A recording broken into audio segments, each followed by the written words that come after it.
Bienvenidos a GCN en español. En el vídeo de hoy vamos a hablar de nutrición y es por eso que me acompaña Guillem Vizcaíno, nutricionista del equipo profesional Care Pharma, para hablar de carbohidratos. ¿Los carbohidratos, amigos o enemigos de los ciclistas? Pues muy buena pregunta. Si quieres metemos el globo y te lo cuento. ¡Vamos!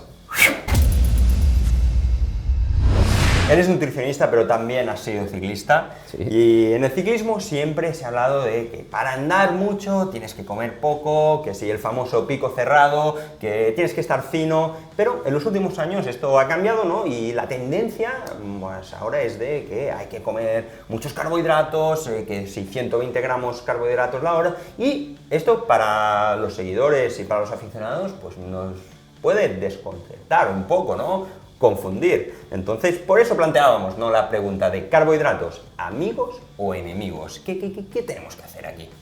Bueno, la respuesta corta te diría que son amigos, pero evidentemente como muchos aspectos en la sociedad tendemos a polarizar un montón. Es decir, pues pasamos de que los carbohidratos son el enemigo y 10 años después, pues a comer 120 gramos a la hora. Entonces, a que estas recomendaciones o estos puntos o ideas que nos llegan siempre a lo mejor nos vienen de una referencia, ¿no? Y esa referencia pues es el pelotón internacional, los ciclistas profesionales.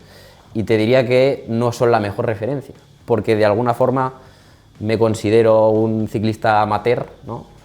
Un bici porque me gusta, estamos años luz del tipo de esfuerzos que hacen y de cómo funciona su cuerpo. Entonces, intentar equipararnos en estas cosas yo creo que es un problema que incluso puede ser de salud pública en algunos aspectos.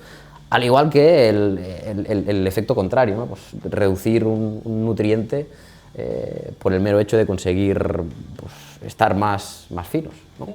Y es que, al final, lo que decías, el profesional es un segmento muy pequeño de lo que es el ciclismo y de lo que somos, ¿no?, la gran mayoría de gente que formamos, ¿no?, el mundo de la bicicleta, es aficionados. Y cuando nos llega, ¿no?, esa información, todos queremos hacer lo que ellos hacen. Por supuesto. Pero esas cantidades de carbohidratos que se hacen a día de hoy, ¿lo puede hacer todo el mundo? Yo te diría que tolerar esas cantidades de hidratos no lo va a tolerar una persona que no esté entrenada en eso. Es decir, estos deportistas pues entrenan pues, prácticamente 7 días a la semana y pueden hacer más de 30.000 kilómetros al año. Y pues algo que es parte de su día a día. Es más, incluso consumen más cantidades de energías entrenando que las comidas principales del día. Eso es así, es decir, puedes llegar a consumir prácticamente la mitad de hidratos de carbono entrenando del total del día. Entonces, y evidentemente eso es poco replicable. No solemos entrenar 25 horas a la semana ni enlazar 3 días de 13 horas en 3 días. Entonces, bueno, pues las demandas van a venir un poco sujetas al ejercicio. Y evidentemente tampoco vamos a poder mover esas cantidades de vatios durante 4 horas, ¿no? Porque no tenemos ese nivel. Y si lo tuviéramos, no estaríamos aquí. ¿Y ¿no? cómo ha podido cambiar esto tanto? Porque yo me acuerdo de mis últimos años como ciclista, se hablaba de low carb, de las cetonas, de tirar de dietas con muy pocos carbohidratos, y ahora en cambio estamos hablando de una tendencia totalmente contraria. Yo creo que también viene sujeto a que el ciclismo poco a poco va invirtiendo más en investigación, en preparadores, en fisiólogos, en nutricionistas, y estos de alguna forma tienen o tendrían que estar más formados. Sí que es verdad que hay bastantes grupos de investigación que hace cuestión de años se plantearon las mismas preguntas que tú e intentaron buscar respuestas a estas preguntas. Pues, grupos de investigación australianos, ingleses, canadienses, que de alguna forma, entre otros, de alguna forma nos han ido guiando en base a literatura científica de qué es lo más interesante para cada tipo de ocasión o cada tipo de ciclista. Yo creo que la facilidad de acceder a esta información y la publicación de esta información ha ido creciendo de forma exponencial. Y si todo esto lo ponemos en el mismo saco, pues de alguna forma las ideas que tenemos y cómo enfocarlas han cambiado de forma drástica también. ¿Y qué beneficios veis en el mundo profesional a la hora de hacer este tipo de dietas con más carbohidratos? Bueno, ya como tal, yo no lo denominaría dieta, sino que de alguna forma su alimentación tendría que estar de la mano con su gasto, y su gasto es muy elevado. Es decir, porque pueden generar pues, potencias medias durante 4 horas que nosotros no podríamos ni generar ni en 20 minutos. Entonces, pues es como un coche, ¿no? Si tienes un Renault o tienes un Ferrari y el Ferrari lo pones 3 horas a 300, va a gastar muchísimo.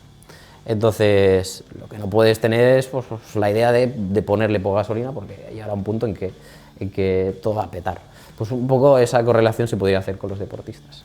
Vale, pues los deportistas, como has dicho, son Ferraris y nosotros pues a lo mejor somos un Twingo. Entonces, para los Twingo, para los ciclistas normales del día a día, ¿qué deberíamos hacer? ¿Cómo podemos plantear nuestra alimentación para que sea lo más adecuada y lo más saludable posible? Sobre todo, tener en cuenta que bueno, el deporte que hemos elegido pues, de alguna forma depende más de este tipo de nutrientes que otros deportes, ¿no? Porque solemos alargar mucho más las salidas o solemos salir de forma más frecuente por el poco impacto que suele tener la bici, comparado con la carrera a pie, por ejemplo. Entonces, hay que tener la premisa de que no todos los días vamos a entrenar lo mismo ni a la misma intensidad, y que el hidrato de carbono tendría que ir un poco de la mano. Esos días más largos, más duros, pues que el componente de hidrato tenga algo más de peso o de presencia. Lo que no podemos hacer es mantener una linealidad, ¿no? Es decir, días pues prácticamente no podemos salir porque pues, tenemos asuntos familiares, laborales, etcétera, etcétera, pues comer pues, la misma cantidad de hidratos que un día de 6 horas. Entonces, hay que ser un poco conscientes en ese aspecto y no mantener esa linealidad. ¿Y en qué alimentos, no, podríamos basar esa alimentación? Porque sí, lo típico es pasta, arroz, pero hay mucho más que eso. Sí, evidentemente la pasta, el arroz son los más famosos, pero tenemos un montón de tubérculos, ya sea el boniato, que ahora es temporada, la patata, la yuca, las legumbres, por supuesto, la fruta, sin duda, y la mayoría de vegetales tienen un pequeño componente de hidrato. Entonces, el mero hecho de comer grandes cantidades de hidrato, yo creo que la premisa principal trata en que no desplace estos otros alimentos, pues como las legumbres, los frutos secos, los vegetales, las frutas, que tendrían que ser los alimentos que tendrían que tener más presencia en nuestro día a día. Y el resto de macronutrientes, proteínas, grasas, ¿cómo las introducimos a esta alimentación de una forma que sea apta para el deporte que realizamos? Realmente llegar a las demandas de proteína y grasas es relativamente fácil. Lo difícil, te diría, es llegar a las demandas de hidratos en ciertos momentos. O sea, solemos polarizar, como he dicho mucho, ¿no?